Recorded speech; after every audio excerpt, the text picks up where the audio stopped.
প্রতিদিনের মতো ভোরবেলা ঘুম থেকে উঠে রহিম চাচা বেরিয়ে পড়েন হাঁটতে। তার একমাত্র সঙ্গী মিটু ছাগলটি চুপচাপ তার পাশে হাঁটে। চারদিকে পাখির ডাক, পাহাড়ের বুকে সূর্যের আলো পড়ছে ধীরে ধীরে। রহিম চাচা মিটুকে বলেন, দেখ মিটু, এই পাহাড়, এই আলো সবই আমাদের পুরনো বন্ধু। তুই ছাড়া আমি কার সঙ্গেই আর কথা বলি রে। মিটু যেন বুঝতে পারে তার প্রভুর মনের কথা।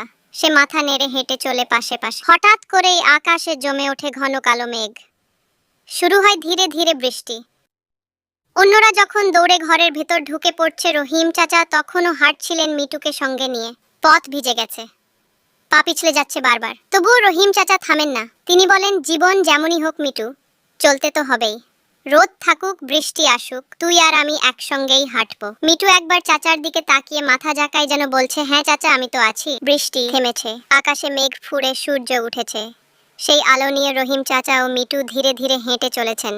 নিচে মাটি থেকে গন্ধ উঠছে, গাছে ঝরে পড়া জল টুপটাপ করে পড়ছে। চাচা বলেন, দেখ মিটু, কষ্টের পরেই আসে শান্তি, যেমন বৃষ্টির পরে আসে রোদ। তুই আমার সঙ্গে হাঁটিস বলেই জীবনটা এত সুন্দর লাগে রে।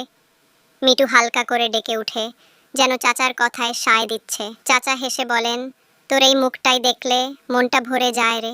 সূর্য ডুবতে থাকে, আর দুই বন্ধু ফিরে চলে শান্তির দিকে, পাহাড়ের ঢালে, নিজের ছোট্ট কুঁড়ে ঘরে। দেখলি মিঠু, এরা এত সুন্দর গল্প শুনেও সাবস্ক্রাইব করছে না।